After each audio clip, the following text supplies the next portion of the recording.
Noong unang panahon, sa isang mahirap na baryong napapalibutan ng maaalikabok na kalsada at mga sirang kubo, nanirahan ang isang batang balo na ang pangalan ay Mira.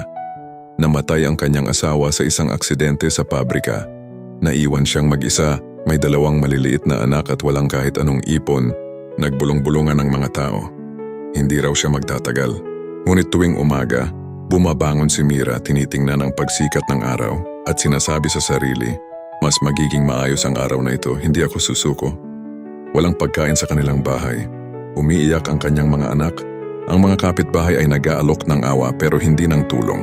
Pinakuluan ni Mira ang tubig at sinabi sa kanyang mga anak, nagluluto tayo ng mahiwagang sabaw. Lalakas ang inyong katawan. Ngumiti siya kahit may luha sa mga mata.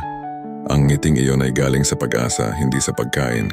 Nagsimulang magtrabaho si Mira sa bukid ng iba, sa ilalim ng matinding sikat ng araw. Kaunti lamang ang kanyang kinikita, ngunit gabi-gabi, umuuwi siya, niyayakap ang kanyang mga anak at sinasabing, mas papalapit na tayo sa magandang buhay.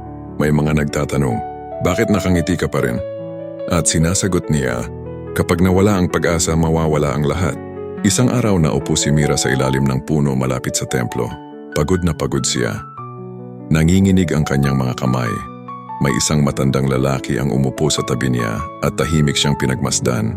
Sinabi nito, para kang may pasa na bundok sa likod. Mahinang sumagot si Mira, oo, pero naniniwala akong mararating ko rin ang tuktok. Ngumiti ang matanda. Isa pala siyang social worker mula sa lungsod.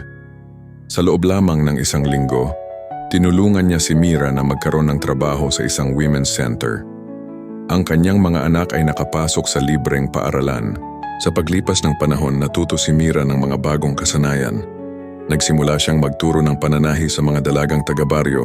Kumita siya, tumulong sa iba, at naging liwanag para sa marami. Lumaki ang kanyang mga anak na malalakas at puno ng respeto sa kanilang ina. Ngayon sinasabi na ng mga tao, si Mira ay hindi na lamang isang balo. Isa na siyang simbolo ng katatagan. Sa isang pagtitipon sa baryo may nagtanong kay Mira, ano ang pinakamalakas mong sandata? Tumingin siya sa paligid at sinabi, wala akong pera, wala akong tumulong.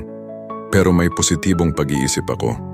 Araw-araw kong sinasabi sa sarili ko, magbabago rin ang lahat. At unti-unti nagbago nga ang lahat. Minsan binibigyan ka ng buhay ng puro problema at wala ni katiting na ginhawa. Pero kung may mahahawakan ka, pag-asa at paniniwalang may bukas pang mas maganda, makakagawa ka ng sarili mong daan. Hindi inaayos ng positibong pag-iisip ang lahat, pero binibigyan ka nito ng lakas ng loob na harapin ang kahit ano. Kung nagustuhan mo ang kwentong ito, huwag kalimutang i-like, i-share at mag-subscribe sa Pinoy Tales PH. Magpatuloy tayong matuto ng Filipino ng magkasama. Kita-kits sa susunod na video.